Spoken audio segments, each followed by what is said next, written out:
The Oza podcast is brought to you by Triumph Protective Coatings.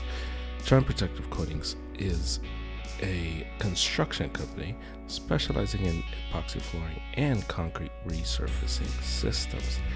They service the LA area and the greater LA area and counties. They speak Spanish, so you don't even have to worry about that. They speak Spanish. You can follow them on Instagram, Triumph_Coatings, on Facebook, Triumph Protective Coatings. You can visit their website, triumphprotectivecoatingsca.com, to get a free quote. And you can also email them. So many ways to get in contact with these guys. You can email them at triumphprotectivecoatings@gmail.com. And so if you tell them Arrows Up sent you, you get a 15% off on your next project. They do beautiful work on the floors, on the walls. Their stuff is incredible. Check out their Instagram for all their work. They do amazing work. Couldn't be happier to support them. And they sponsor this podcast, so they're extra awesome for that as well. So check them out. Use them for your next project, and you will be satisfied. Sunday edition of the Arizona podcast. Welcome to today's episode as we get into the world of sports, where we're at. Another Sunday is in the books. Red Sox Yankees just finished, and the Red Sox couldn't. They couldn't get the sweep, but that's fine. 3 out of 4 versus the Yankees, not too bad. And so, so we're gonna get into all of it: baseball, football, and that's it. That's what I have for you today. Hopefully you enjoy it. It's been really hot here in LA, and it's a good reminder of just get AC. I think one of my dreams is to have a pool, an in-ground pool, and days like today and yesterday where it's been super hot, it's a good reminder. That's still a dream. We're still pushing for that. That's what we're gonna go after. So I have a pot for you, and it's really hot, but we keep pushing, because that's what we do. So hope you enjoy it. Here we go. Okay, let's begin. Let's start with Manchester United, because Manchester United played today, 8:30 a.m. start versus Fulham, a game that they should have won, quite frankly. And it is a game that was very frustrating to watch, much like the game versus Arsenal last week. A little different, but still the same. And the feeling after the Arsenal game was, you know what? This team is better than what they were last year. They played a better game overall versus Arsenal, and it should be a good season. And I'm still to believe it's only 2 games in, so it's too early to have a hot take or to kind of go back on what I thought about the season when we first started. But today was just so bad. It was so bad because it was a reminder of everything that's been wrong with Manchester United since 2014. And it's been 11 years since Fergie retired, and it's been a lot of this. A lot of games versus teams you should be beating. A lot of miss opportunities, and a lot of judgment that we give the club, because the name is Manchester United, but the team is not fitting of the history. And maybe the problem is that we expect Manchester United, and we're judging Manchester United based on the past of Manchester United. And we should be judging Manchester United based on the future, or the present, better yet, because we don't know what the future holds. And we're probably better off judging Manchester United based on the present, because Manchester 2013 and before, Manchester United, yeah, we should crush them for tying versus Fulham. We should crush them for having this result. We should crush them for finishing middle of the table.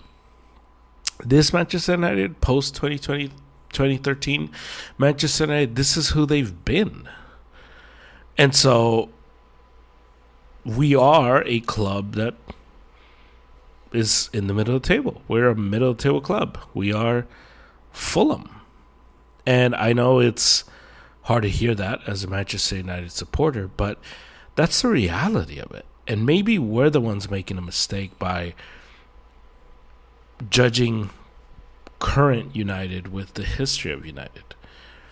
Because, to quote Rick Pitino, none of those guys are coming in through that door. And if they are, they're old and gray. And so I know there's a lot of pundits that are ex-Manchester United players, and they get on and they'll talk about the old days, how it used to be, the badge, and blah, blah, blah. It's not the same United. It's not the same, and not even in terms of like players, because that's obvious, but in terms of culture, in terms of the love for the club, in terms of how the team is ran, it is not ran like it used to be. And so games like today are so hard because we're judging United on the history, but we should be judging them on the current, on the recent past. And the recent past is that Fulham and United are pretty even when it comes to being teams. And so today was very frustrating. And today, honestly, I think was on Ruben Amorim. I think this loss is on him. Just bad substitutions. And I didn't understand the subs. I didn't understand what he was doing when he brought in the subs.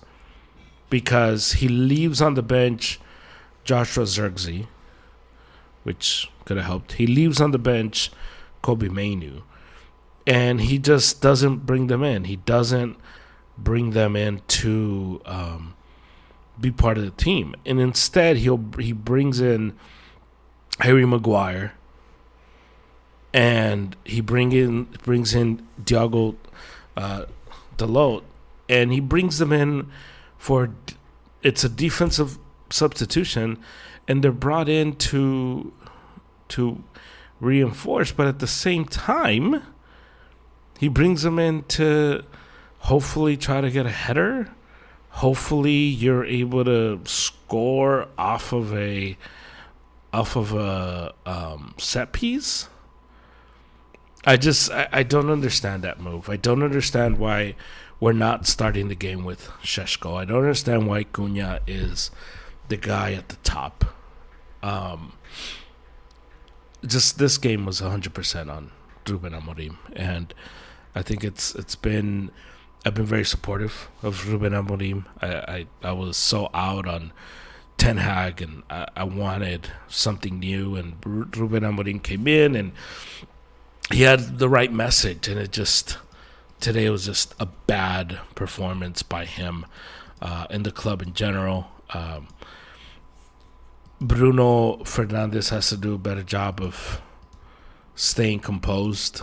There was a penalty called, and as he was getting ready, the ref bumped him, and he was like pissed. He just was like staring at the ref, and he missed it. He missed it. It was a terrible penalty, and he just kept like looking over the ref and saying stuff. And at the end, he's like, "Yeah, he didn't apologize." And it's like, bro, you're the captain, Bruno. Can you keep your head in the game? So he bumped you. Okay, dude, you got to make this penalty. And so it was a frustrating day, as you can tell by my tone, to be a Manchester United supporter. But it's been a frustrating day to be a Manchester United supporter for 12 years now. So this isn't new. And so it just makes me wonder if maybe I'm the problem. Not like me personally, but maybe our expectations is a problem. Because we're expecting Manchester United to be Manchester United of the history books, and that team doesn't exist anymore. And maybe we need to readjust that. Maybe we need to kind of temper our expectations because that team no longer exists. And so United ties versus Fulham today.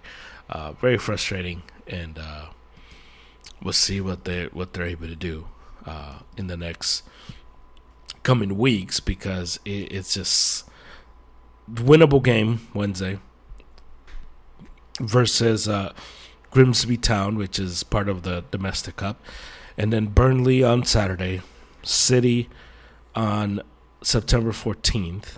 We get Chelsea September 20th, and we end September versus Brentford. So 2 winnable games, but losing points to Fulham today just puts us in a hole right away, because that City game's going to be tough. Chelsea's going to be tough.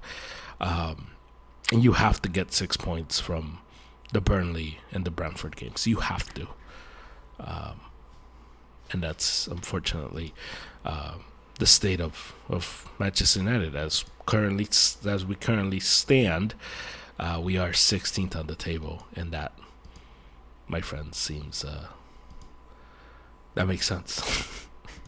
And it shouldn't make sense. That shouldn't be what we say of Manchester United, but it is what it is.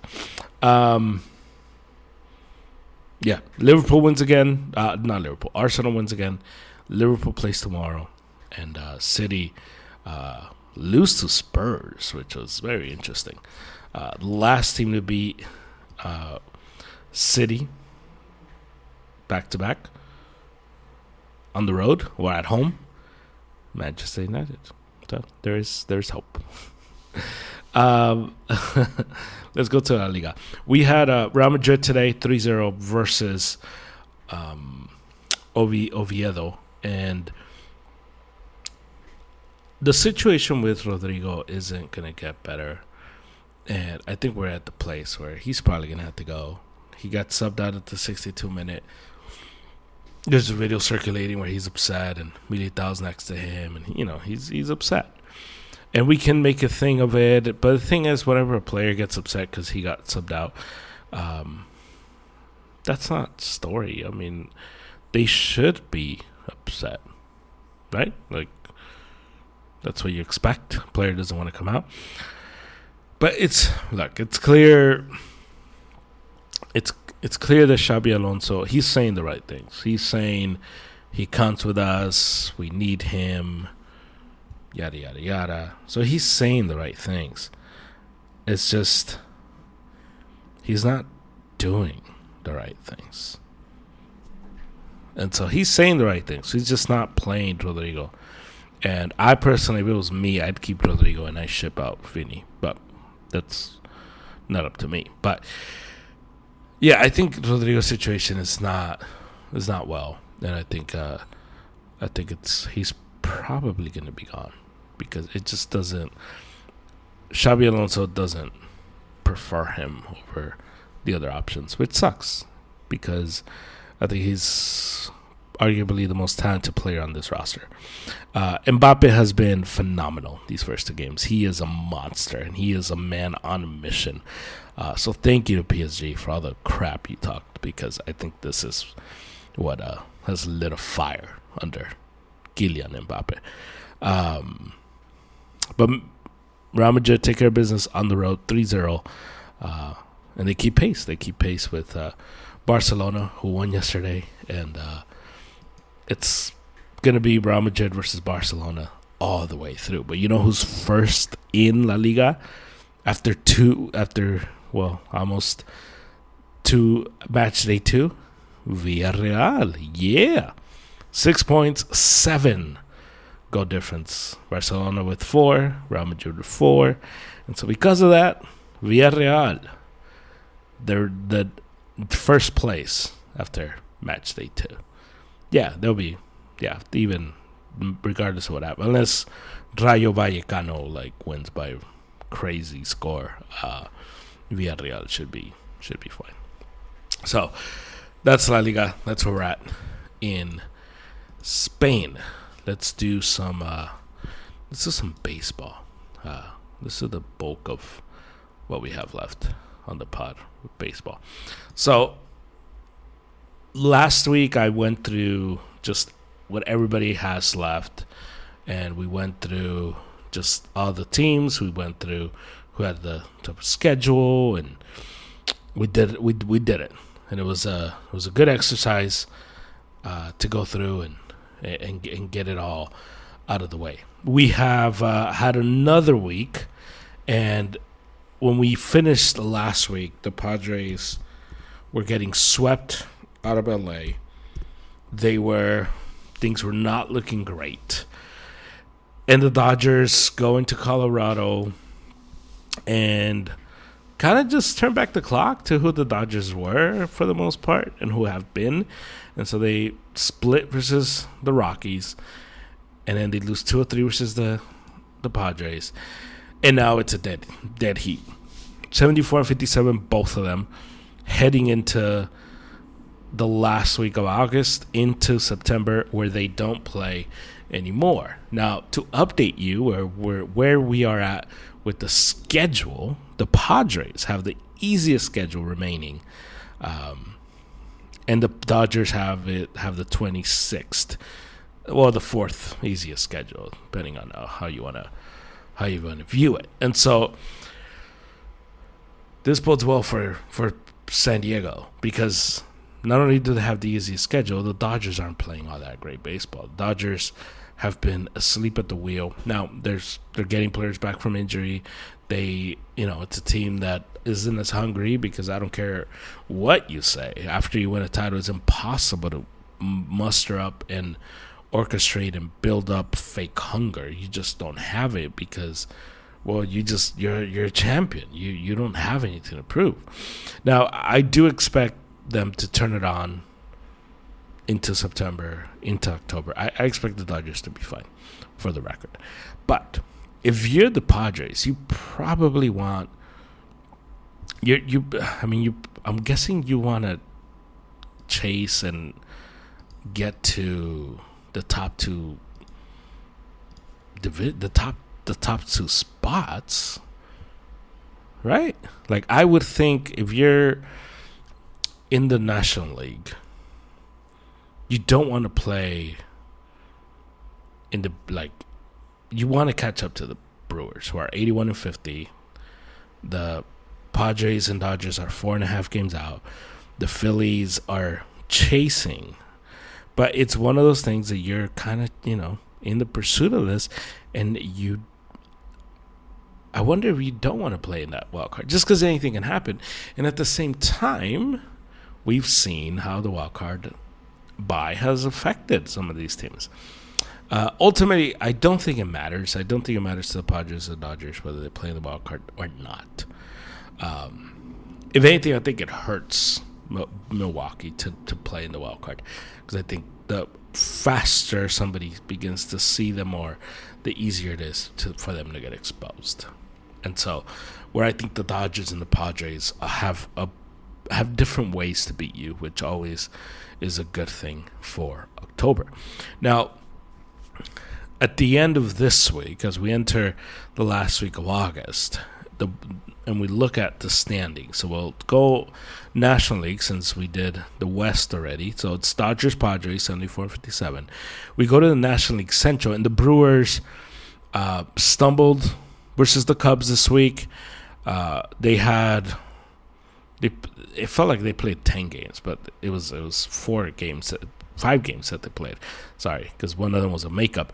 And the Cubs took 3 of 5, which was good for them as they're trying to get back into this race. And so Milwaukee, when we look at the strength of schedule, Milwaukee has, what is this, the 10th toughest schedule remaining, And the Cubs are all the way, they're the second easiest schedule left to play. So Milwaukee's going to have to earn it. Milwaukee's going to have to, they can't just waltz into the number one seed. And they're being chased by Dodgers, Padres, which I think all those teams play each other. Like Milwaukee has, they play the Phillies 3 and San Diego 3, and so those 6 games are going to be crucial for the Brewers to hold on to that lead. Now they don't play the Cubs anymore the rest of the way, which is great for them, not so great for the Cubs. But that's where we're at with the Central. In the East, it looks like the Phillies are running away with it. The Mets just are still kind of like, they're stuck. They're stuck in neutral, and their wheels are spinning, but they're not really going anywhere. And everyone's now chasing the Brewers. The chase is on, and we'll see how all that turns out. Now, I will say, the Phillies received a major blow losing Wheeler for the year, and he's going to be out like 8 months. As the news for him, it was originally he had blood clots, and then unfortunately he came out with he had season-ending thoracic outlet surgery, where they and I'm kind of just looking all of this up as we go, and it's just for the blood clots. So they're kind of going through it, and it's in the arm. So hopefully he's able to recover, and I think at the very least, just be able to get through with it. And if he's able to come back, play baseball, great.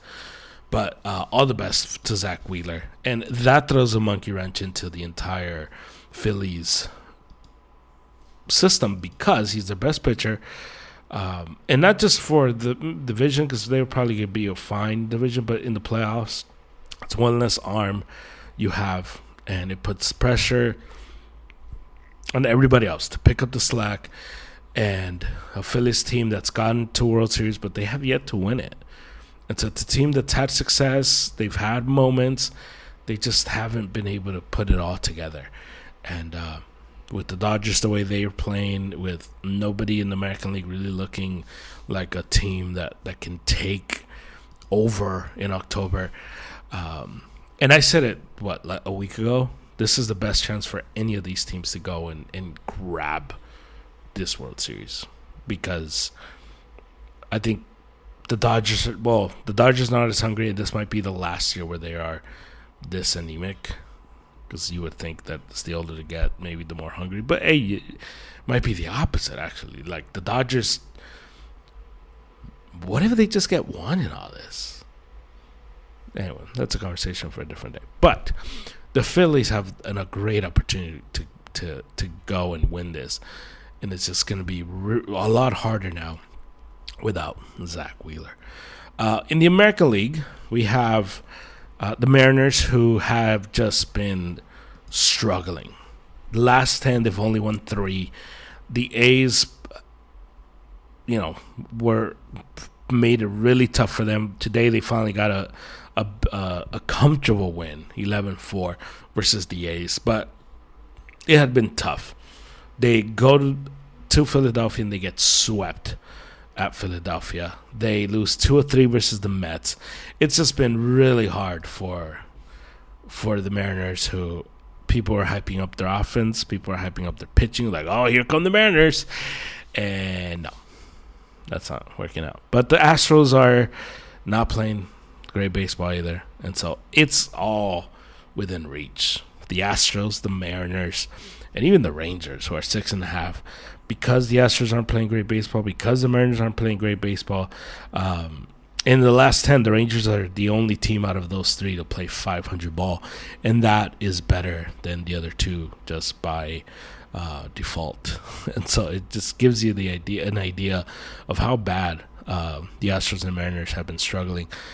And this division is going to come down all the way through September. Now, we look at our data here, and according to Tankathon, this is where I'm getting my information for the toughest schedule remaining in the American League West. We have Houston has the easiest, then it's Seattle, and the Rangers out of those three have the toughest schedule remaining, and so that becomes part of the quest, really, for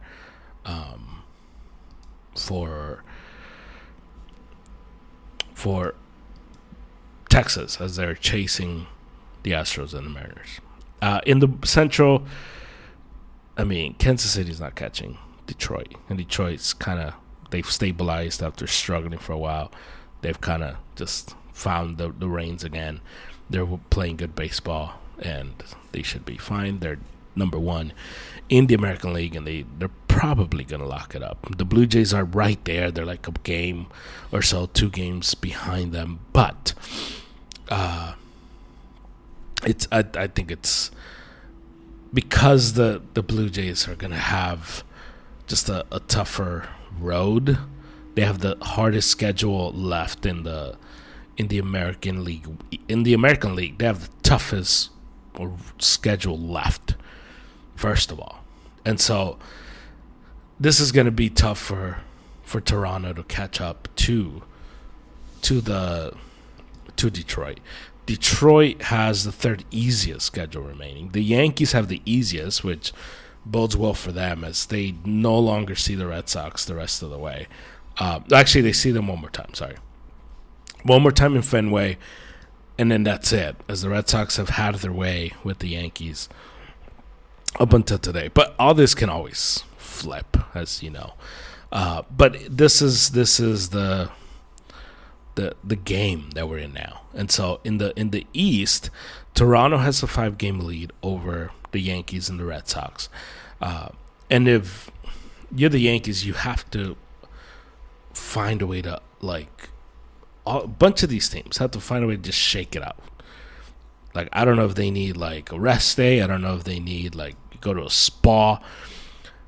But you look around the league, and the Yankees need to snap out of it. The Red Sox need to snap out of it as they've won 3 or 4 versus the Yankees, but they looked awful versus Baltimore earlier this week, and it's just kind of been it's not clicking, and it's just very you kind of just stuck in mud as you're watching these teams play. And then the Astros, the Mariners, the Rangers, it's just baseball right now is filled with teams that are just they kind of just need just a collective, just shake it off, and then just lock in.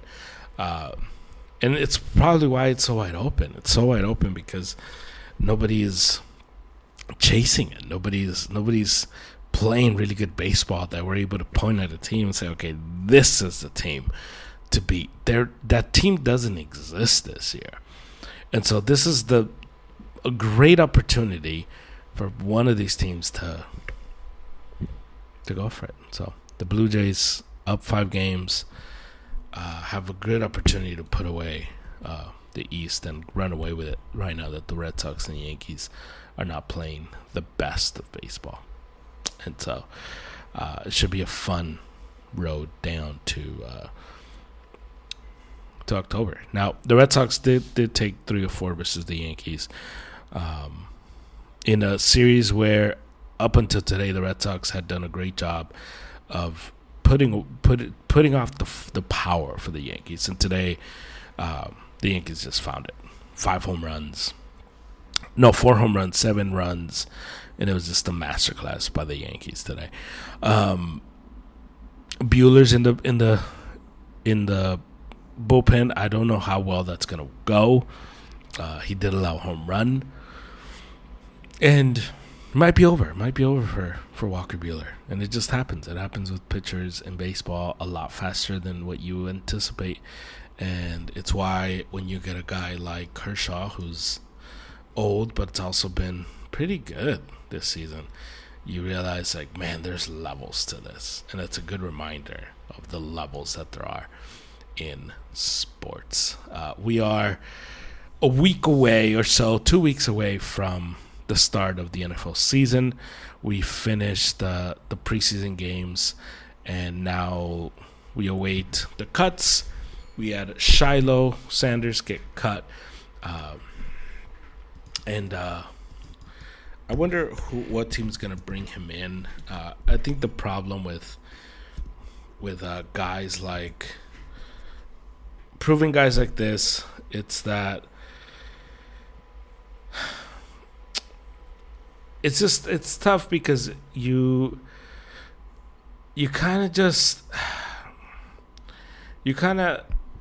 don't want to have such a high profile when you're not that good. And Shiloh and Shador are guys that have clout because of their last name, because who their dad is, and so what happens with them makes news, which makes it tough for any team to want to take a chance on you, even if it's just to give you a shot, because it's not worth it. You're not worth the questions that people are going to ask you. You're not worth you're not good enough for the accusations of, oh, you just cut him because his last name is Sanders. Or the other side, you only signed him because his last name is Sanders. And when you're not good enough for that, it's so hard. It's so hard to get a team, especially in the NFL, to want to take you. And so he gets ejected in the game versus Buffalo and gets waived today. Coincidence? Maybe not. But again, if his name was not Shiloh Sanders and it was Shiloh Jackson, we probably wouldn't be trying to put these two things together. It'd be like, yeah, he just 53-man roster, he wasn't good enough. We keep him moving. But because his last name is Shiloh, his last name is Sanders, sorry. We got to, was it because of that? Had he not done that, would he be on the team? It's like he probably wasn't going to be on the team regardless.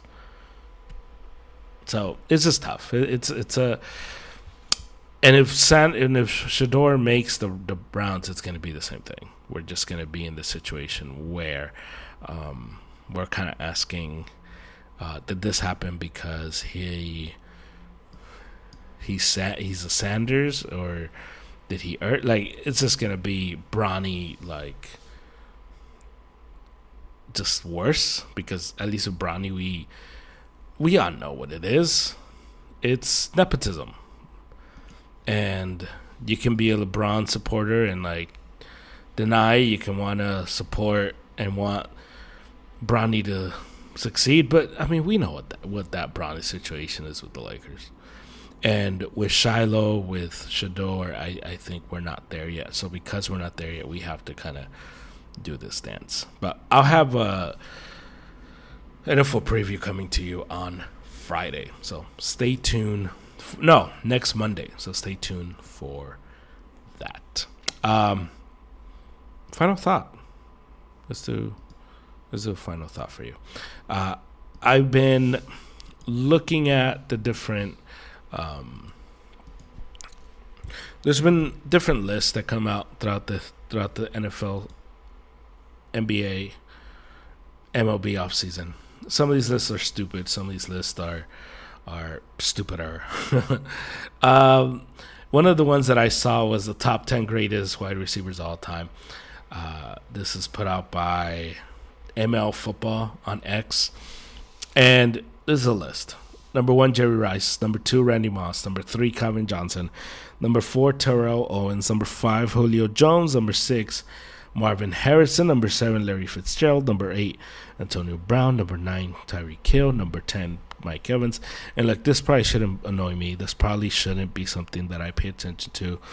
And it should probably be something I should let go. But I just wish these people had to submit these lists to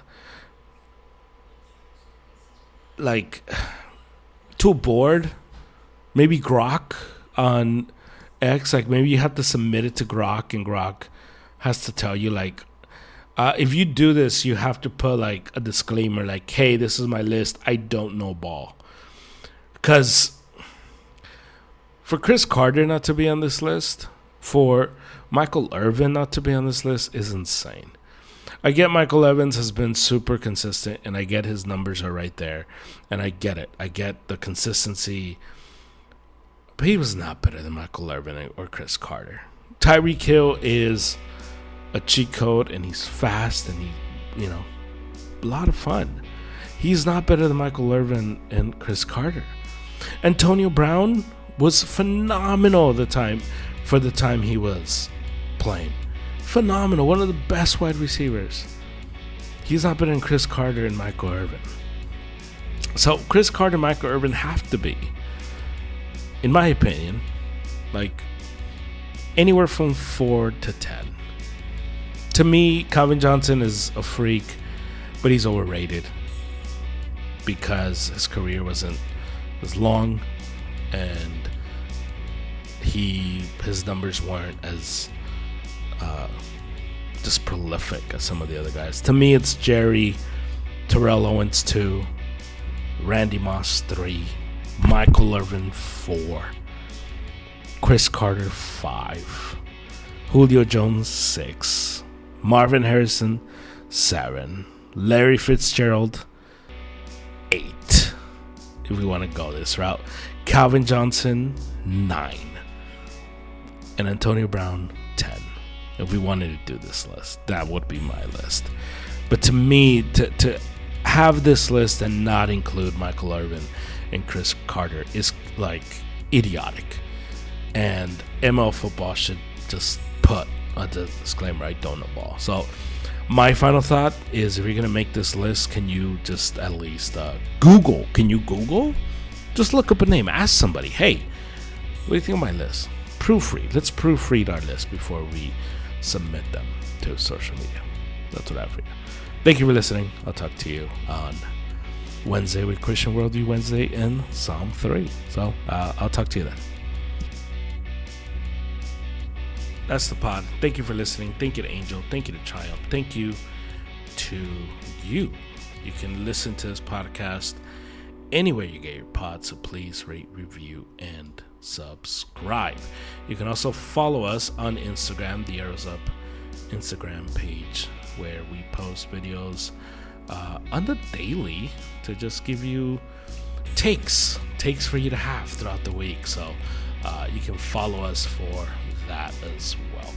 I will be back on Wednesday with Christian Worldview Wednesday, so check out that. We are in Psalm 3, so if you want to read that and kind of get ready for it, you can go ahead.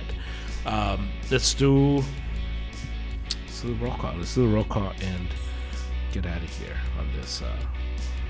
Well, I'm doing this on a Sunday. You're hearing this on a Monday, so let's do roll call. Let's start with Viva la Máquina. Big win versus Toluca yesterday. Much needed victory, and just super proud of the boys putting it together. 1-0 victory over Toluca yesterday. Let's go Sox.